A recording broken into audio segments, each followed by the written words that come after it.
Rekan-rekan, kali ini saya akan melakukan pengkajian yang sederhana tentang apa yang terjadi dalam kurikulum. Sebenarnya ini adalah antisipatif ya terhadap kurikulum kita saat ini. Saya memberi judul tagline ya, mungkin teman-teman bisa melihat, yaitu Smart Assessment in Online Learning. Jadi apa harapan saya ini tentang assessment yang betul-betul smart dalam online learning. Secara umum, saya ingin menggambarkan bahwasanya online learning perlu direnovasi ya, perlu direnovasi. Ini merupakan refleksi dari bagaimana mengatur self assessment dalam generasi era yang sangat modern.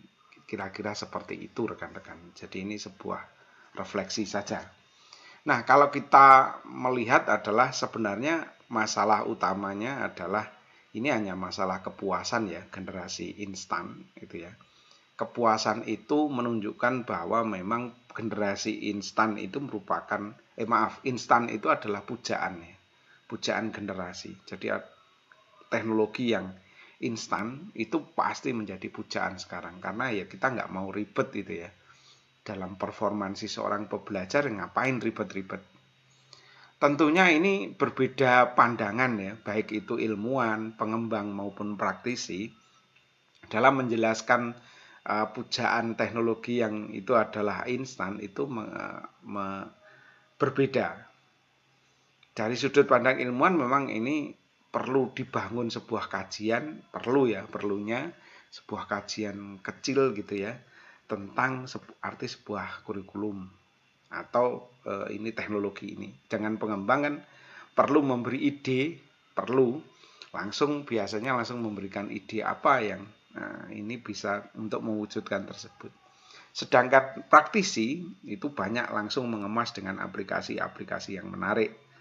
Ini bukan pandangan yang berbeda menurut saya. Ini hanya sudut pandang mereka saja. Anda bisa menempatkan sebagai ilmuwan atau pengembang atau praktisi. Itu menjadi pilihan. Nah, kenapa? Karena memang selama ini kalau kita mengetahui sudah terjadi perbedaan generasi. Baik itu generasi yang pertama, kedua, ketiga mengenai masalah online. Online untuk generasi pertama itu sebenarnya distant learning ya. Sebenarnya ini kan distance-nya. Saya mengambil dari proyeksi distant. Bahwa assessment dulu dicetak ya dalam bentuk buku-buku paket dulu. Tapi sekarang masih ada banyak LKS yang tercetak, itu juga menunjukkan bahwa sebenarnya kita belum beranjak pula, belum move on kadang-kadang ke dalam dari generasi pertama. Sedangkan generasi kedua sudah mengenal email, sudah mengenal diskusi, chatting dan sebagainya itu. Nah, ini yang lebih marak. Nah, memang yang baru-baru ini adalah learning environment ya, mengatakan learning environment gitu. Dari lingkungan belajar itu assessment itu bisa sebenarnya dilakukan saat itu pula. Artinya tidak harus di konstruk lebih dalam, tapi lingkungan belajar sudah sanggup sebenarnya melakukan kegiatan assessment. Itu hanya masalah teknis. Nah, ini beberapa hal ini mana yang sebenarnya kita masih ingin tinggal itu karena belum move on. Ada yang masih di generasi pertama, ada yang kedua, ada yang ketiga. Berikutnya, yang jelas merdeka belajar ini memang pengennya ya terbebas dari kecurangan. Kalau saya menyebut ya ada 4 sistem yang perlu menjadi pemikiran saat ini. Kalau saya nyebutnya adalah self-regulated learning, self-directed learning, self-determined learning, seamless learning, and personalized. Jadi ada beberapa hal kita akan memandang ini sebagai sebuah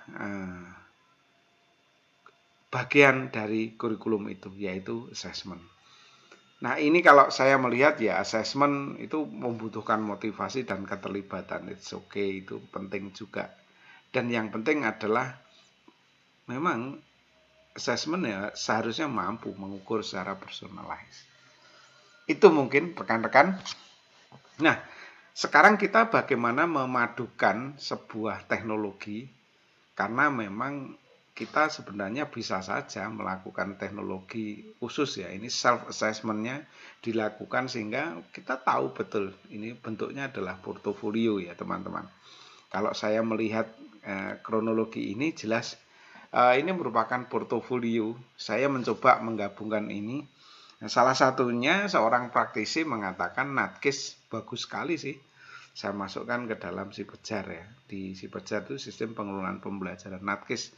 Memang dari aplikasi ini kan pandangan praktisi ya. Kenapa ribut-ribut gitu ya. Toh sudah ada teknologi yang ada. Tidak harus kita yang menyeting assessment. Biar software atau apa yang tentunya akan diikuti siswa dengan baik. Ini salah satunya menggunakan Natkes. Oke. Kalau begitu sebenarnya landasannya apa? Sebagai seorang ilmuwan, pengembang gitu ya, harus memiliki landasan jelas, yaitu ing ngarsa sing tulodo, ing madya mangun karsa, tuturi handayani, dan baru kita mengatakan hal itu sebagai satu yang merdeka. Ini pandangan ilmuwan. Tentunya akan berbeda kalau ini literasinya akan mengarah kepada literasi-literasi barat ya, tentunya tidak seperti ini. Kita mengacunya memang bagaimana assessment itu merupakan contoh, assessment itu merupakan ya kegiatan yang peer gitu ya, yang bisa melihat efektivitas, efisiensi proyek dan sebagainya. Atau mungkin self assessment yang menunjukkan saya ini bisa sebagai portofolio. Kan kalau begitu runtutannya sudah jelas, mulai ing ngarsa sung tulodo, ing madya mangun karsa, tutwuri handayani. Jelas kan? Nah, dalam merdeka belajar tentunya hal itu harus menjadi learning environment, lingkungan yang harusnya ada, karena dasar atau ruhnya itu memang dari bangsa kita sendiri, bukan dari tempat lain. Tapi itu buah pilihan. Oke. Nah, kalau begitu konsekuensinya apa kalau kita mengembangkan sebuah assessment ya? Nah, itu memang revolusi, ya, revolusi. Kalau anak muda menyebutnya kita harus melakukan revolusi, it's okay, tidak ada masalah. Bagi teman-teman yang anti revolusi tentunya ya akan mempertahankan status ya, status quo saat ini, yaitu entah kita masih ditaruh di generasi pertama atau kita ditaruh di generasi kedua, itu merupakan pilihan. Apakah Anda revolusioner atau Anda anti revolusi itu. Tentu juga ada orang yang ya nggak revolusioner amat sih, ya juga tidak anti revolusi, tapi memang yang penting saat ini bukan hanya pro dan kontra menurut teman-teman yang berada di Kapling ini, yaitu memang melayani kebutuhan generasi. Nah, itu pilihan. Nah, kalau teman-teman sudah pada perspektif ini, maka ini orang bisa saja cepat, sangat cepat, atau ya santai-santai saja, atau bahkan menolak sama sekali. Rekan-rekan, konsekuensi penyikapan ini memang wajar, pro dan kontra, ataupun orang yang bermain di tingkat aman. Itu merupakan pilihan rekan-rekan. Nah, smart assessment in online learning itu adalah sebenarnya wujud, jadi bukan wujud untuk mendidaktik apa istilahnya wujud untuk justifikasi, tidak, itu tapi wujud scaffolding, jadi membantu pembelajar untuk mandiri. Jadi assessment jangan dijadikan untuk justifikasi bahwa anak ini tidak bisa, anak ini bodoh, anak ini bukan, tapi justru assessment ini memberi scaffolding. Jadi mereka naik tangga, oh kurang satu lagi nak, naik tangga kedua. Mungkin kalau hari ini saja Anda bisa naik lagi, oke naik lagi. Itu merupakan scaffolding. Nah, apakah kamu tidak bisa? Iya, Bapak, saya naik ke tangga keempat sudah capek. Oke, kenapa capek dan seterusnya, itu kemudian itulah fungsinya assessment. Oh, kemampuannya kuat ya sampai di sini saja. Tentunya scaffolding ini mengurangi yang disebut kecurangan-kecurangan itu, karena ini merupakan hypotagogi bahwa saya bisa memutuskan sendiri. Nah, itulah rekan-rekan, smart assessment in online learning itu tidak lagi sebagai alat untuk menjustifikasi, tetapi lebih kepada membantu mereka untuk diarahkan ke kemandirian. Ya, generasi saat ini mungkin berat ya. Mungkin berat menghadapi kehidupan ini kalau secara mandiri ya, tetapi mereka harus dilatih dengan tidak selalu mengandalkan atau memuja sesuatu yang instan. Sehat selalu rekan-rekan, mudah-mudahan apa yang kita cita-citakan untuk sebuah konstruksi kurikulum bisa terjadi. Tetap kita bisa melakukan online, mandiri, dan akhirnya merdeka. Terima kasih untuk semuanya. Sebuah analisis dan kajian untuk hari ini.